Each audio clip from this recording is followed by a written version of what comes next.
What's going on, everyone? LA Sports back with another video. In this video, I'm going to be talking about should the Toronto Maple Leafs pursue Patrick Kane in a trade from the Chicago Blackhawks. Kane, who's entering the final season of his 8-year contract at a cap hit of $10.5 million.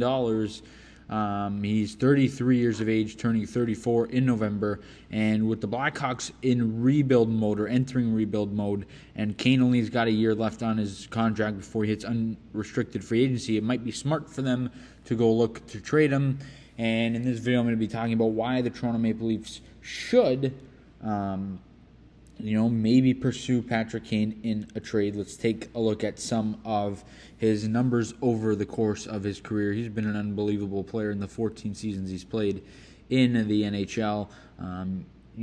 He signed this contract when he was 27. It was an 8-year, $84 million deal, big time deal. And Kane has not been a disappointment at all over his career.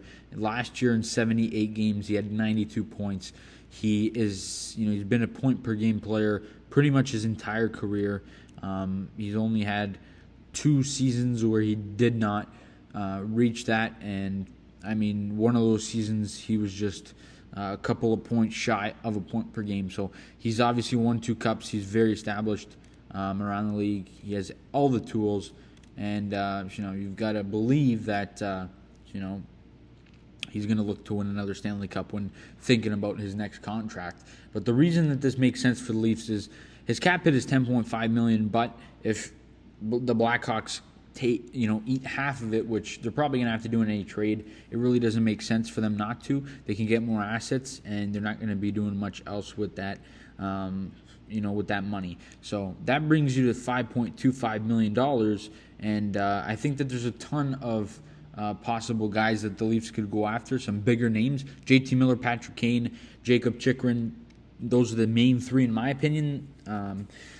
And the Leafs are going to have to get creative because they're over the cap. So just looking at it from right now, you take a look at where we're at. If we trade Justin Hall and Alex Kerfoot, that's $5.5 million right there that you can get off the books.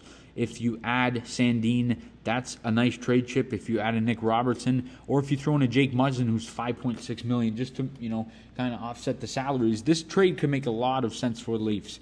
And the Leafs going after a JT Miller, Chychrun, or Kane makes sense. I think they will at least do their due diligence on a big time trade and see what it will take. I'm not saying anything will happen, but I think the Leafs are going to do their checks and see if they can land a big name at a good price. It only makes sense, but a trade is going to have to be on the way for the Leafs to, kind of get back to the salary number.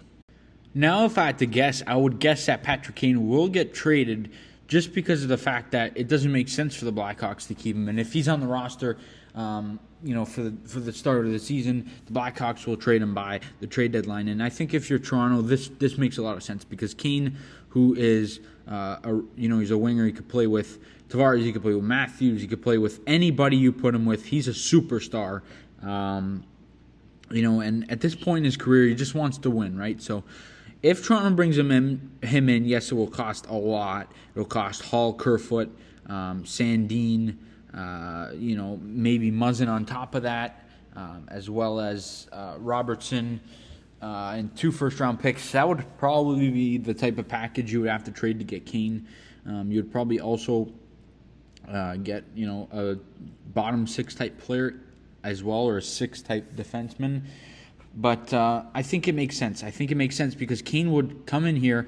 He would be an unrestricted free agent, but at the same time, he's a guy who might, who will probably take a cheaper deal, maybe a $3 or $4 million deal, to stay in Toronto, over the course of 3 or 4 years, just to try and win some Stanley Cups. That could make a lot of sense. He could be a longer-term piece for the Leafs.